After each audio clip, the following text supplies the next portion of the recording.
And we are live.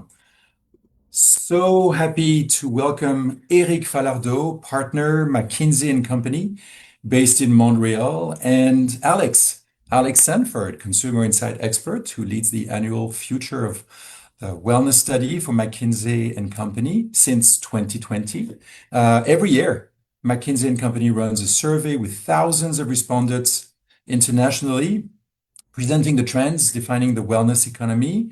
Last year, we had the chance to have Eric join us, telling us, among other things, and let's see if the numbers change, that 80% of the respondents said that wellness was important for them, and 40% plus saying that wellness was a priority, especially with key markets where they really invest in their longevity and their health with their money. So, bonjour Eric and hello Alex. Thank you so much for joining.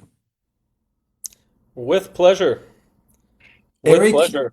yes, Eric, you lead the new business building practice in North America with consumers and also the McKinsey and Company fitness and wellness practice globally. So we are now live with ambassadors from the World Wellness Weekend, from the US, Canada, Latin America, Europe, Middle East, and Africa.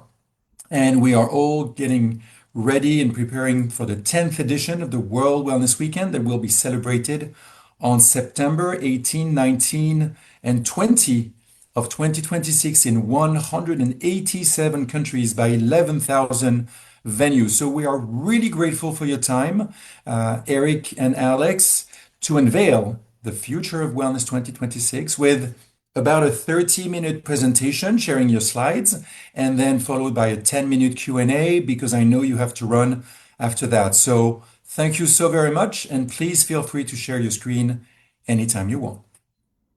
That sounds good. And we can do that, and maybe just to set the stage, because not everybody that we have met. I've met a few of you, some I haven't, and then Alex, new intro to the group. So we'll do that first, but then maybe just a ground on the on what we will be showing today. So as mentioned, Jean-Guy, every single year since 2019 or 2020, we run this research called Future of Wellness. The consumer is king and queen in this industry. They change what matters, so we really keep a close pulse on them. And usually the release window is right around this time of year. This year, for a few different reasons, we've shifted to October. So what you will see today is our very latest perspective. You'll see the document looks different because the invitation from Jean-Guy was like, can you share us the latest of what you're seeing? So you'll see a slightly different format. It's using some of our insights. We look forward. It might be actually, it's going to be a little bit after your September event, but we'll have our standard research as you will have been used to seeing it come out in October. But today we'll take you to the very latest view that Alex and I have on this. So So as we're, mentioned, so we're very, very lucky because this is very, very early stage. yeah, this is early stage live, and this is you'll see there's a page like the research that we do is obviously a big source of these perspectives. The work that we do in the sector, we work a lot with gym chains, studios, aggregators, equipment companies, wellness destinations, luxury tourism. Like we work with a bunch of different clients. We obviously don't divulge anybody's confidential information or strategies, but some of the learnings on what resonates across all this also included in some of these perspectives. Thank you So, so very much. my name is Eric Falardo. For those who I haven't met before, as mentioned, I live in Montreal, Canada. I have the pleasure for the last, been at McKinsey for 13 years, had the pleasure for the last 10 or so to lead our fitness and wellness group, which I've created. We've been lucky, as mentioned, on how many companies we've had the chance to partner with across the years, and very, very much a passion of mine, and very bullish on what continues to lie ahead for all of you guys to create the solutions that consumers are still looking for. So it's a lot of my time. Before that, I was in the world of the food packaging and processing for a Swedish company, and before that, doing startups. Alex, you want to give a quick intro? Absolutely. Yep. Nice to be here with all of you. So as Jean-Guy said, I am an expert on our consumer insights team here at McKinsey. I'm based out of our Boston office, and I have been leading the future of wellness research that we've conducted each year since 2020. And I also work on many of the fitness and wellness and consumer health engagements with our clients alongside Eric and a few others here at the firm. Yeah, my guess is Alex probably ran between 50 and 75 consumer insight deep dives engagements in the last 10 years, accompanying a lot of our work. So has Yeah. spent a lot of time there. Which means, please feel free to ask questions and prepare them. That we usually think that that's the more helpful part of the discussion.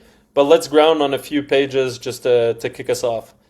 Um, I'll start with this page, which is we're going to get to some of the trends on what do we see with momentum and why, what parts of the category. It's a multifaceted pursuit for wellness, as we know.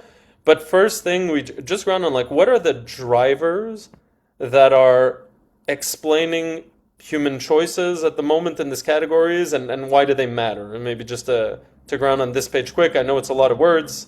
This can be shared afterwards, and then we'll let Alex take us through a few of the insights and this. So I think the number one is one of the most important things is as this continues to become more important for the consumer, it's not just importance and share of people that feel they need to do it, it's share of people for who this is a core life decision and something that is shaping their identity. And the reason that that matters is being a part of that identity set for a consumer is a coveted position. The people don't have their identity defined by 26 things. And as a result of that, how people make choices, the importance of brands, what people want to associate to, the likelihood of the brands they associate to, and the choices they make being a part of the pride that they feel as they assert themselves in society, their communities, their friends, their families, is really, really high. So we are continuing to track this every year. This continues to get high for a lot of different consumer cohorts. We'll show you our consumer segmentation a bit later. This is a huge part of what defines them today. So a complete redefinition of the space and the permission that brands have to drive choice through emotional and intangible factors that help somebody know that this is something for people like them. There's a lot of examples of that in fitness and spas and choices of where they travel and equipment and apparel, beauty, you name it. The second one on curiosity and self-education. Because this matters so much, this is not something that will be new to you, but it has profound marketing implications. Because this is something that really matters to people, the path to knowledge, the path to introductions is not just one that is prompted by marketing, it is one that is self sought after. Right? People understand that this is a multidimensional pursuit, and people are curious about what the best ways to do that is. As a result of that, people find credible voices. And those credible voices are not necessarily the two same microphones across the world. There are often people in their communities, some of the coaches and so on. So the path to gaining credibility is actually quite fragmented and increasingly so. You add on top of that, Gen AI is an increasingly important way to go understand some of these multifaceted and complex decisions. The consumer journey is shifting in this space quite a bit. And this is not just, hey, which gym should I go or which brand, but also what are the things I should include in an optimal routine for me? So this is a very, very important trend number two. Point number three is probably the one that this group will know the most. This group will actually be focused on the most with the importance of recovery and a healthy routine. And something that our future of wellness work focuses on quite predominantly. We'll give you the latest view of our 6 dimensions, but it is a very multifaceted pursuit. And because people are curious and self-educating, they are increasingly understanding the importance of different components and reinforcing each other and getting to the outcomes that they want of happier, healthier lives. Point number 4, the quest for solutions that feel right to me and my goals continues to increase. This is not necessarily always personalization with a capital P. People often go to the frontier of what is possible here, of I can get all this information and it's perfect and it gives me exactly what I need. That, of course, that is fair. What is possible keeps increasing every year to certain segments. That is the definition of life. They are looking for that. They will spend all of their time and money for it. But for a lot of consumers, there's a personalization with a small p here as well, which is, can you help me understand how what you are positioning to me is like how you are giving is actually relevant to people like me, and these people like me might be far broader cohorts than people um, typically default to. But because people are interestingly understanding and what is interesting, what allows me to achieve my outcomes, this concept of helping them understand this is for people like them and personalization continues to matter quite a bit. Health embedded in everyday choices. So we also talk about this every year. The increasing focus of preventive routines, preventive even like proactive routines to live a better life, to elevate your everyday, to hit your peak performance, to be the best mother, father, grandmother, grandfather, you name it, that you can be. Um, it continues to be so much and increasingly sought after as a way to optimize the health care outcomes later. The health outcomes we see governments, insurance companies starting to pay more attention as well. So that's obviously a big driver. And then lastly, we hinted to it in the curiosity and self education, but the fragmented trust and influence model, who is like proximity and credibility is a huge key for people to give confidence here. Um, this is their body, this is their lives, and so the sources of inspiration and influence we see as being extremely fragmented. So in its most direct model, like as people ask themselves, how do they build the understanding around a given concept or thesis or so on for consumers, how to balance the use of micro of experts and micro influencers and all that and the coaches that people are already engaging with and or doctors. Um, the way to build brand and credibility is we see increasingly through a fragmented network of influences, and then of course you throw on that Gen AI, which changes things as well. So just we like to ground on this because we're going to go to the trends. The sector's always focused on, hey, what are people doing and so on, but the why are people changing how they make choices we think matters a lot. So these are some of the more relevant drivers. Over to you, Alex, if you want to take it to our research and some of the trends. Sounds good. All right. So, as we hinted, our future of wellness research we've been conducting since 2020, and it's really designed around understanding all of the different dimensions that make up wellness, and how our consumers' behaviors and needs and what they're looking for changing over time. Out of that, understanding where maybe the pockets of growth, and where kind of consumers' time and money is going next. And we run the research in a across markets. Most recently, we've been running it in the U.S., the U.K., Germany, and China. And so we'll go through some of the learnings that from our latest research, as well as through just all of the kind of client engagements that we have been working on in this space.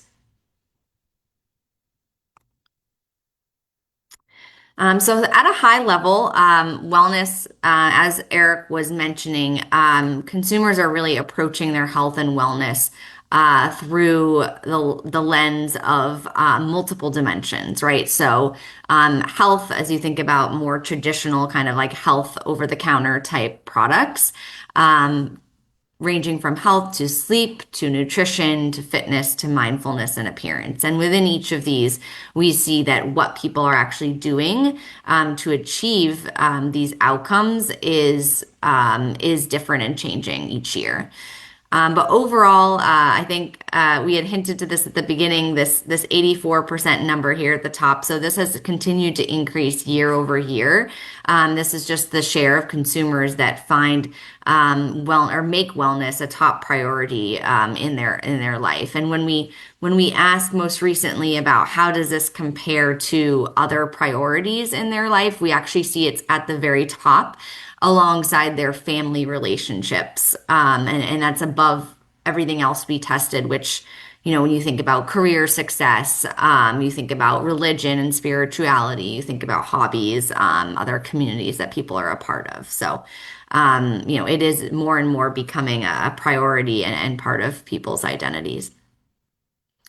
And Yet, we still see a very small share of consumers who would say that they are achieving their wellness goals. And this has stayed pretty consistent year over year, despite more and more products and services and devices and tools available to consumers, right? And this is even lower among certain cohorts. So we see, certain groups of people like lower income or those living in, outside of, big urban cities. This is even lower. And so it begs the question, like, how can you deliver, a product and a service that's easy to understand for people, that's simple, that people can make into a habit, that they can follow consistently, and give them the information and the tools they need to use your services and products to help them achieve their goals.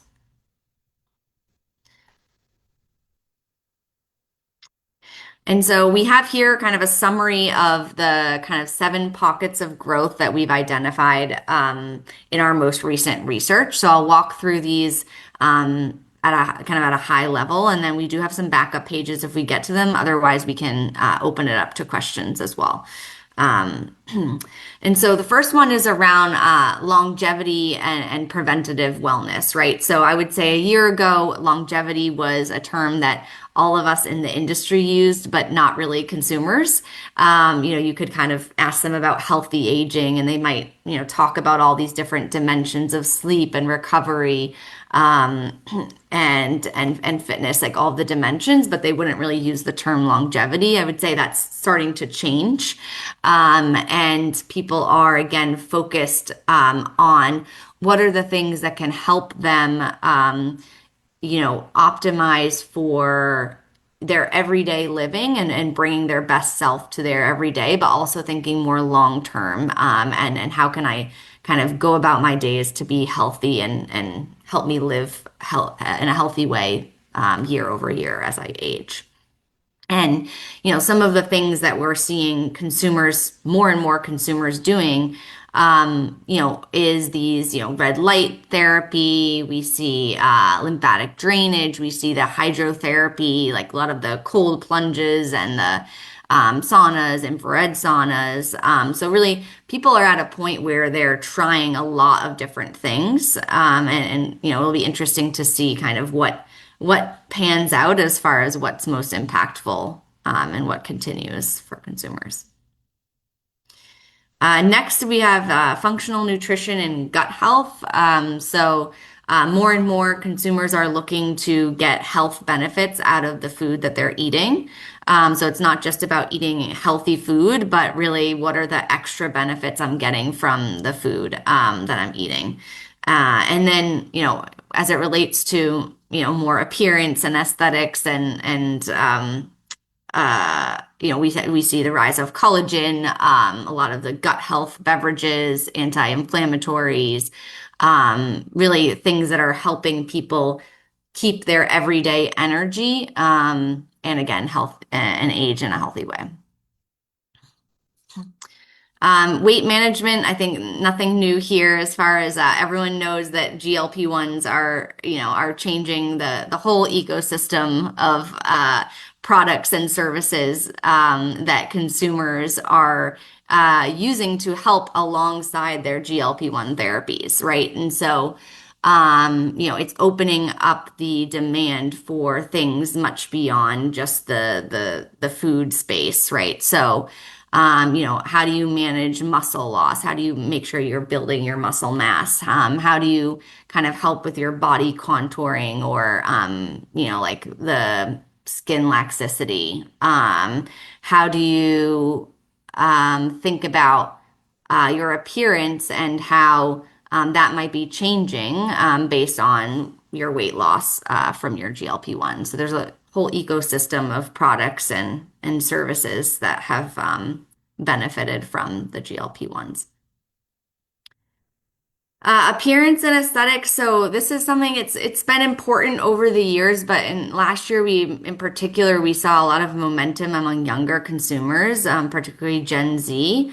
And they're doing things right that are beyond just buying the products, the skincare and hair care products, but they're really going to beauty devices, right? So whether that's a red light therapy mask, whether that's a foam roller, whether that is lots of different tools and devices that people are using, and then they're also getting more and more likely to be getting cosmetic procedures as well. So, injectables and body contouring. In the mindfulness and stress recovery, this is something that we continue to see rise as far as um, consumers continue to be very stressed. And they're particularly millennials. That's the group that we see the spike there, but really across the groups, stress is high. And so, this is something that consumers are really looking for ways to reduce that stress in the form of kind of self-care. And so, that it's not just about meditation and breathing work, but it's how do I put myself or get services and put myself in communities or environments that are going to help me kind of practice those self-care rituals. And sound baths, community spas, and then, more traditional massages, stretches, chiropractors, etc., all that.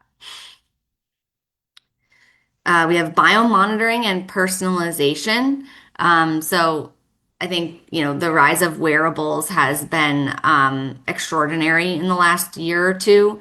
And more people are wearing them and not just wearing them, but actually using them, right? They're really paying attention to the data that they're capturing, and they're using that data to change their lifestyle and their behaviors. So, I was talking to someone the other day, and she said, my my wearable told me I was going to get sick. And what do you know? 2 days later, I got sick. And so just really impactful stories of how people are using their wearables to better prepare themselves and kind of change their routines. And then, recovery and in-person experiences. So we're seeing both in the kind of community space, so where I'd say spas live, but also in fitness as well, that people are more and more looking for those in-person experiences with other people. Like they're looking for that community, so that the kind of the social aspect of it, but in like more of a relaxing environment. And so, we're seeing the rise of kind of the shared spa experiences, sauna experiences, as well as recovery as well. So maybe I'll pause there. I'm happy to go through some additional, more detailed outputs from our wellness research, but also happy to answer questions. Let me know. If it's okay, Alex, if you Mhm. have just one or two more slides to present, we would Yeah. love to hear more, and then we will have a short Q&A after. But we're so grateful for you to Mhm. unveil some of the details, and already I have some questions, but of course we'll turn to the audience to see if they also have them. Okay. Sounds great. Thank Okay. you.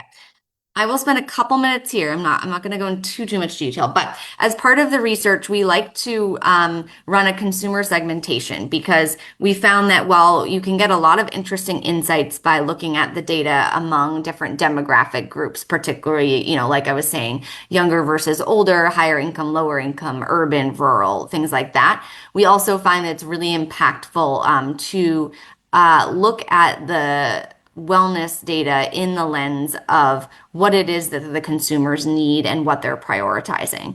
And so from left to right here, we have 5 different consumer segments that differ based on kind of how much they prioritize their wellness and then what they're doing to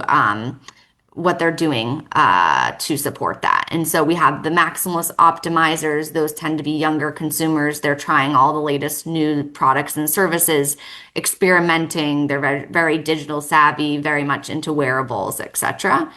Confident enthusiasts, also very, very, high priority on wellness. A little bit more sophisticated in the sense that they've kind of figured out a little bit more what works for them. Fitness is a top priority for them, but they're also doing, other targeted solutions. We have the next three are a little bit more struggling with their wellness. So we have the health strugglers. They just are, busy, stressful consumers that are struggling a bit on figuring out where to start or how they can fit wellness into their routines and what to focus on and prioritize. And particularly have some issues with weight management.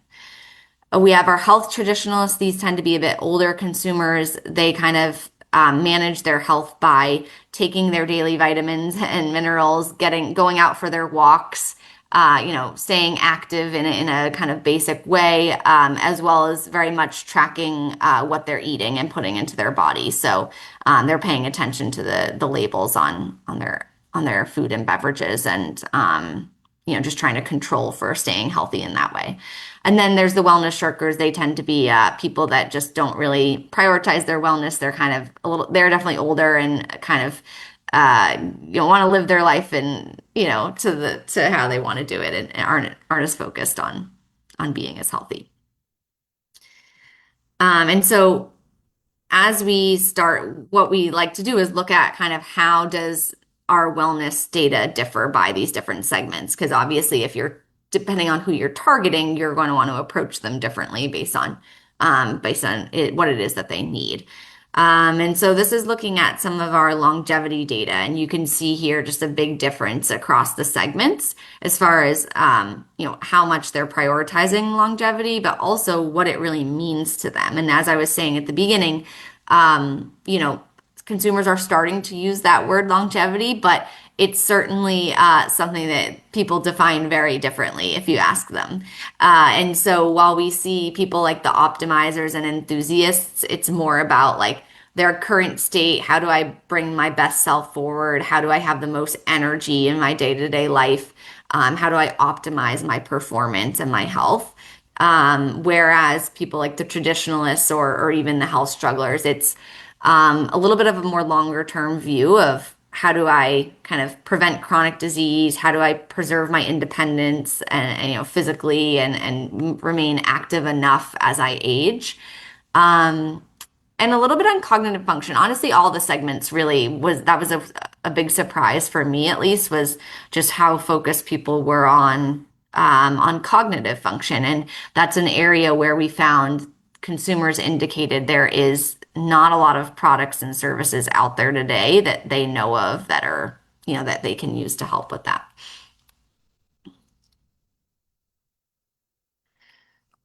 All right. So then a couple more pages. So I think, Alex, yeah. I just like if you're getting good questions, Jean-Guy, because I would maybe suggest we go in there because now we fall into like the middle ground Mhm, of like, do we show more insights and all? Like the mhm. report obviously has a ton of slides. It's accessible online. The 2025 version, 2026 will be out in October. We can keep going if that's what the group prefers, but just want to make sure if you're getting a ton of questions that we get to those and maybe even that we based on those go to any additional pages. You know what? I have the feeling that the audience is reading your lips and just on a cliffhanger, how many more information, and they're happy to see more data right now. I don't see any specific question right now because this is Okay. very self-explanatory Okay. and this Sounds is good. following 2025. So if you have a few more minutes and a few more slides, let's go ahead. That sounds good. All right, Alex, sorry for that. Mhm. No, Thank no, you. no worries. Okay.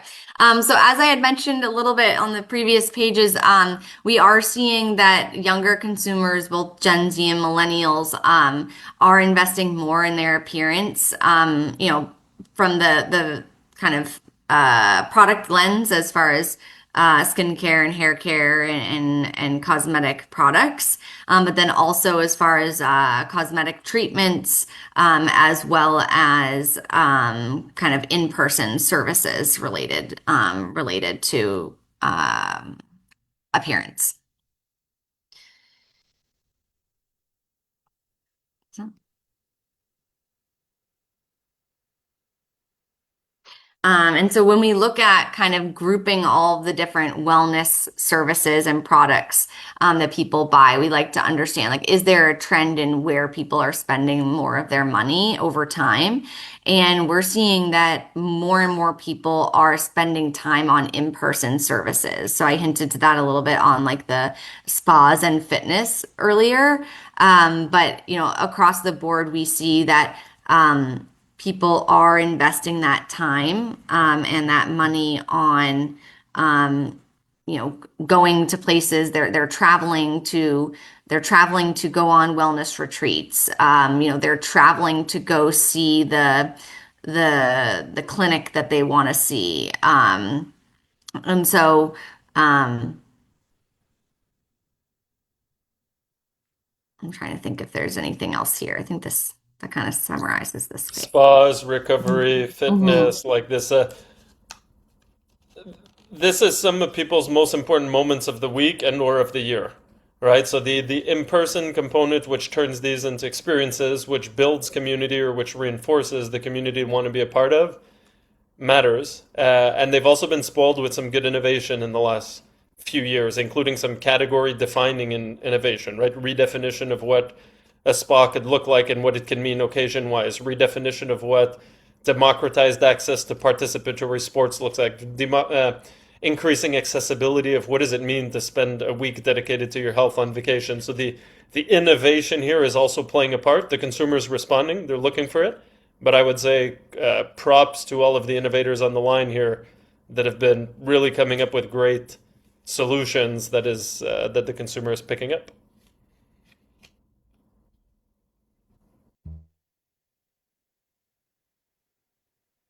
And again, as we look forward, we see that consumers expect to continue to increase their spending on these in-person services. The numbers are quite impressive. Plus 14, plus 14, plus 14, plus 18. Mhm. It's remarkable. I mean, last year was already showing a big increase, but this year already? Yeah, exactly. It is interesting that people are carving out time in their very busy schedules to prioritize their wellness. And it's part of their, weekly habits. But also, as Eric was mentioning, part of what they plan for, right? Or design trips around, or design girls' weekends around, or design full week, yoga retreats or wellness retreats. So people really are, investing in these. So this emphasizes that the most important things for them are not things, they're experiences that they want to invest in for their own personal um, sleep, nutrition, vitality, serenity. You did mention mental health. We see a big rise in mental strength demand, resiliency in times of uncertainty, and the fact that me is driving the trend. My sleep, my weight, my sanity is also driving a big we trend because people in their core identities they want to connect with other people Mhm. sharing those same values so that they can connect as a tribe. And you see this also in the first few slides that you showed. If you want to show the next slide, and then I don't want to ask too much of you, especially because there's more coming in October, and you're Mhm. kind enough to show. But since you hinted on the last slide with a few more numbers, let's finish on this. Let's see if we have a round of questions, and I have one or two, and then we'll wrap it up before we get to 45. Okay, that sounds good. Thank you.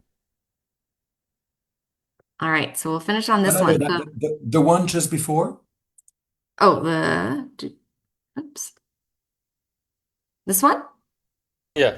Yep, absolutely. Oh, okay. Yep. So this is looking at the previous page, right, was looking at how has it changed since last year. And then this is looking at going forward, how do consumers expect this to change in the future? And so, this is showing the same trend as the previous page in that they expect to continue to prioritize not that they're not also going to increase the, digital tools that they're buying and the products, but even more so the in-person services moving forward. Excellent. Yeah, And then your final slide? Yes. sure. Yep. And so this is looking at, people who've purchased these experiences or products, and how do they expect that to change in the future. And so we really do see that people, if you look at the top here, most of these are all experiences, like, right? No products. So people are, they're expecting to continue to go to in-person fitness, in-person meditation classes, wellness retreats, and then those aesthetic, like cosmetic and aesthetic treatments. So more and more people are going to be spending on these wellness services So this is why in we person. see that the Nikes, the Lululemons invest more and more in in-store activities, special events, influencers, so that they can gather all those people. Yep. How can you connect with the consumers? Yep, in person. Mhm. Brilliant, brilliant.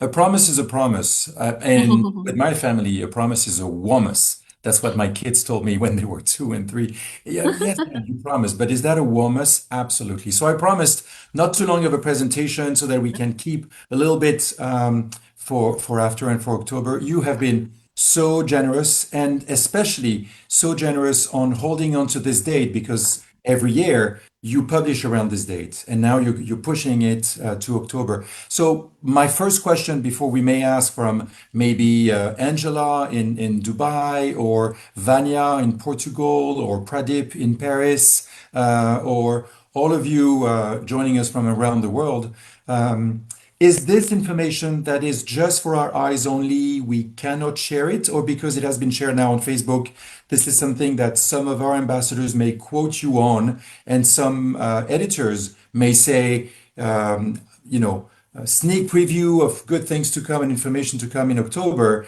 These are a few facts that we can share with you as we are now in June, more to come in October. Is this top secret, or can we share? Yeah, no problem with sharing. Yes.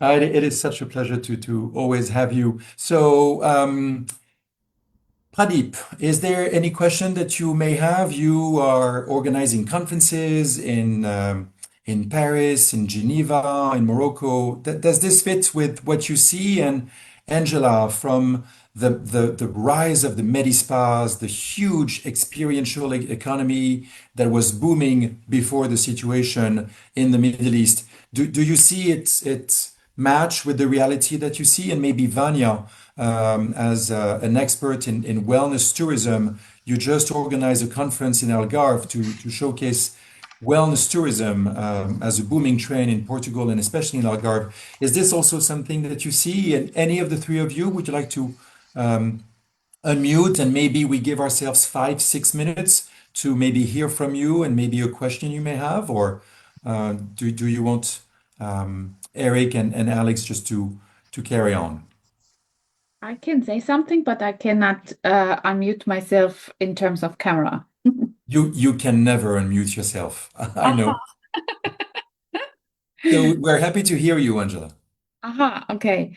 Hearing, not seeing. So that is, of course, something that goes very aligned with what we have to face here in Dubai.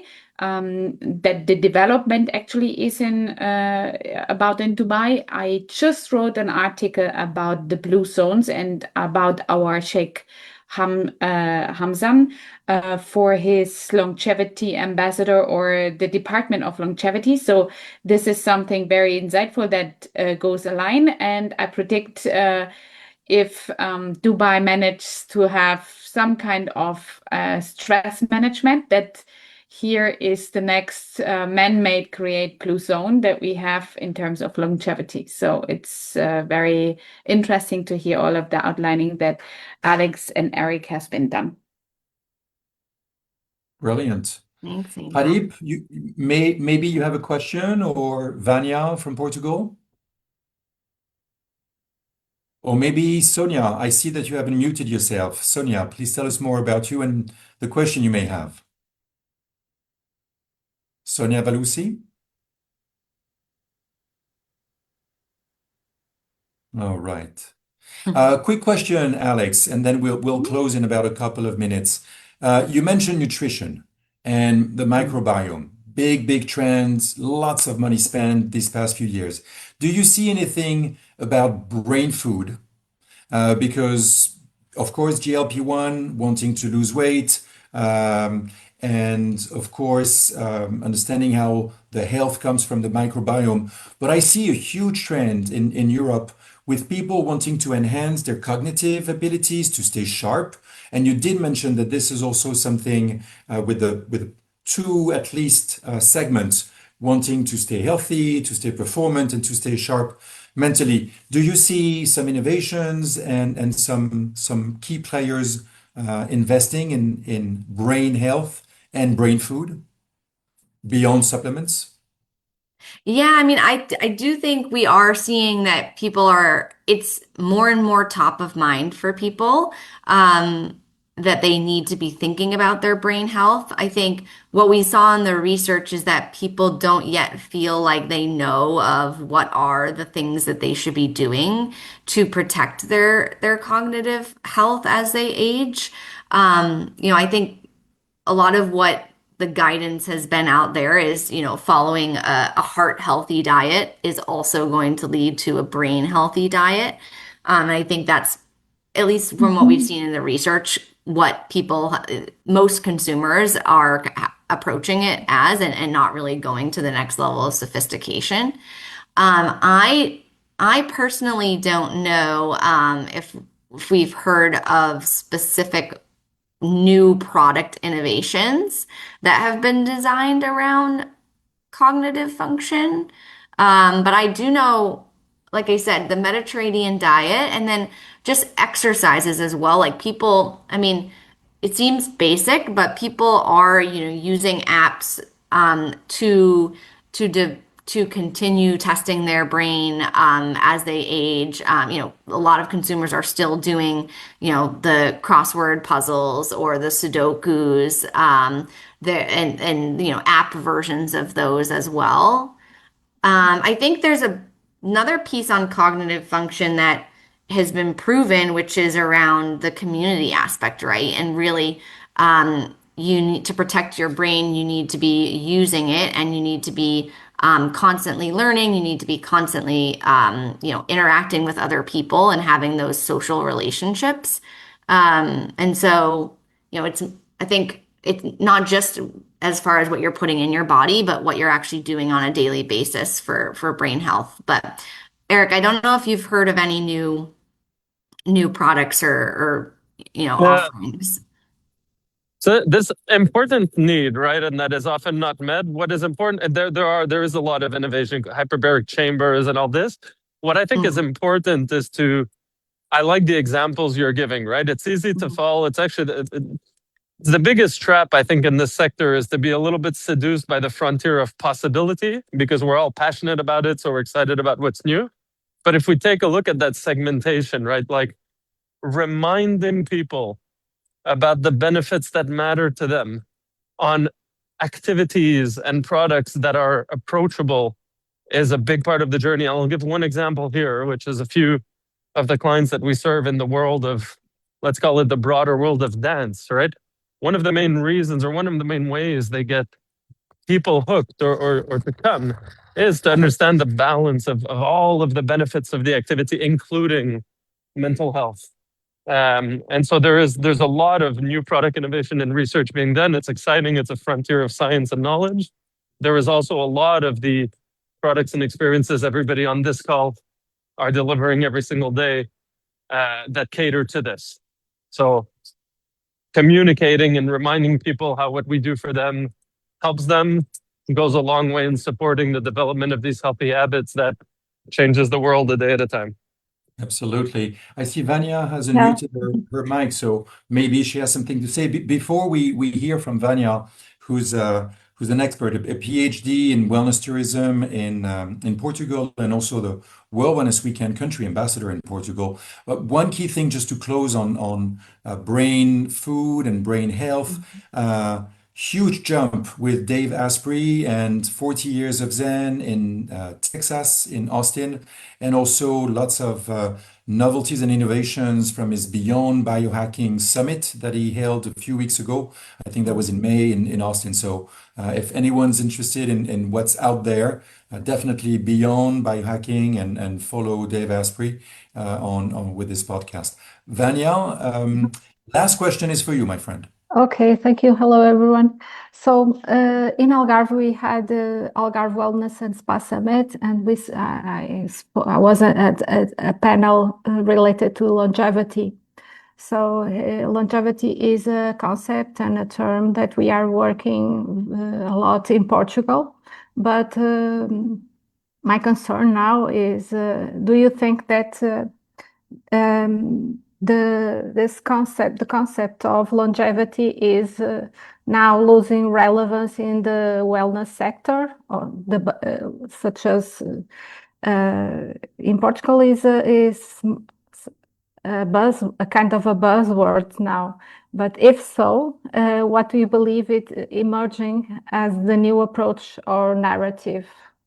Instead of longevity, what do you think is now the concept that we should use as a It's a good narrative? point. It's a good point, Eric and Alex, because the professionals, the consultants, the operators, the hotel operators, the wellness retreat operators have been using longevity as a buzzword for the past 3 years massively. And the question is the audience, the respondents of your survey now finally hearing those buzzwords from the professionals and they see a rising trend, or do you see some kind of a longevity fatigue 3 years after the profession has started using those terminology? I'll give my thoughts, and then Eric, you can chime in as well. I think that yes, the word longevity is now out there for consumers, not just us as experts, right? Or consultants. However, how they're approaching it is more thinking about, I think, two things like optimization. So, how do I optimize my health and all the different dimensions of my wellness?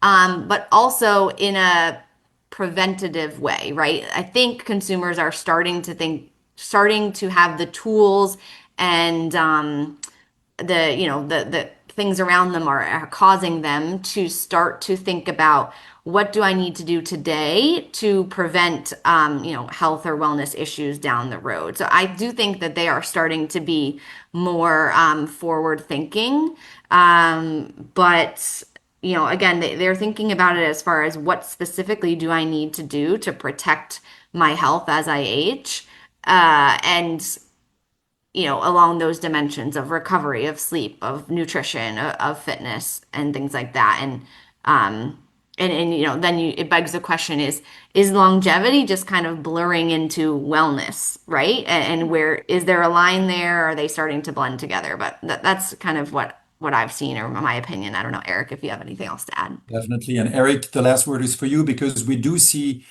from lifespan a big surge into health span, adding years to life, but also adding joy to those years. And from lifespan to health span, and now joy span is a buzzword that we see, of course, with longevity.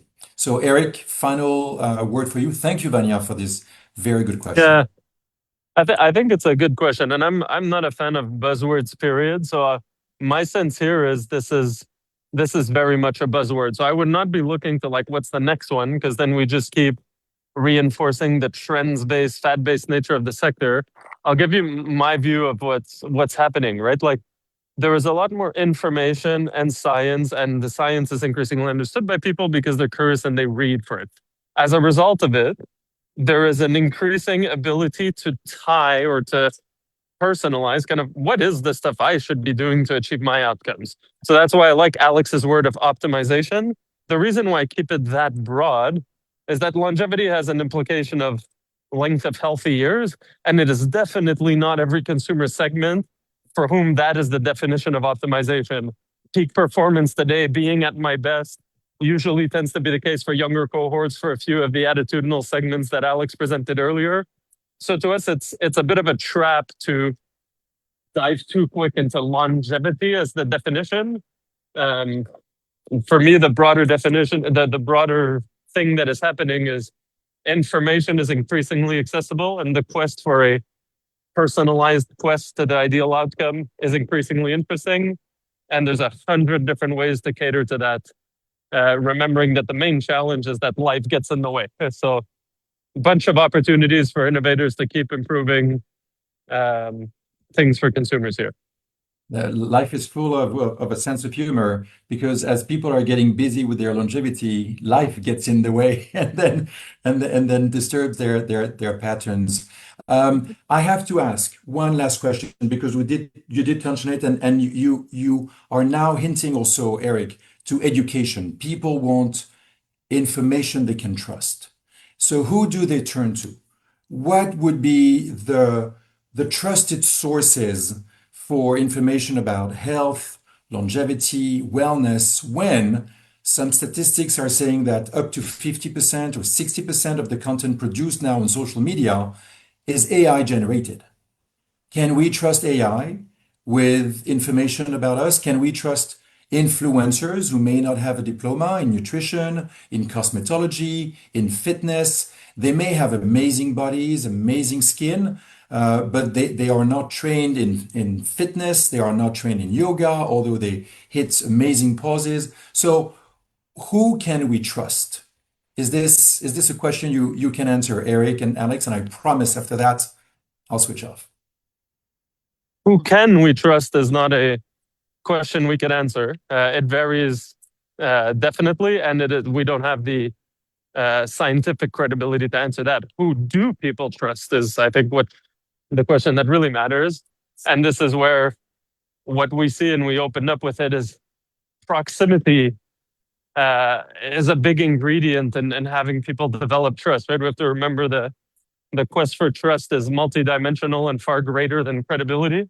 That's often the trap. So people showing not a self-centered agenda, people developing intimacy and care with somebody. There's a lot of different things that lead people to develop the trust needed to follow the recommendations. So that's where we see a fragmentation of that quite a bit across the world, especially as more and more people dedicate their professional lives to helping people on this quest. Some of them you can, some of them you can't trust. But the reality is that people are trusting those voices. And then Gen AI, I just think it's difficult to ignore the degree to which people put trust in what comes out of that. And I'm quite surprised, but we track that quite regularly as a growth marketing and sales practice. We learn as we go here, as people adopt and learn what to use these tools for. But it is surprising, to me at least, the degree to which it is already influencing consumer journeys and people's choices on what habits to pick up. Indeed. Well, Eric, I trust you, and Alex, we just met, but I want to trust you too. So thank you. Thank you for this time. I know, Eric, you're already on the go to another meeting. I am so grateful that we have now this yearly moment when we can catch up on information, insights from 9,000 respondents across the world. And Alex, you've been at it from the very beginning, 2020. So looking forward to hearing more from you in October. Until then, thank you so much, Eric, Alex, and all the team at McKinsey and Company for being so generous with your time and with information that definitely help the market and the innovators and the operators see where the wind is blowing and see if their bets are paying off with the investments, and especially in times of uncertainty, where are the different segmentations of clients now voting with your money when it comes to better health and more wellness. Thank you so very much for joining the Wellness Insights of the World Wellness Weekend. We're now about 100 days away from the 10th edition that will be celebrated on September 18, 19, and 20 in 187 countries. We hope for 190, with currently over 11,000 venues signed up, and we hope to reach 13 or 14,000. So stay tuned for this. And Alex and Eric, my gratitude goes to you. Merci beaucoup. Thank you so much. Nice to be with all of you this morning. À bientôt. Bye bye, everyone. Bye. Thank you.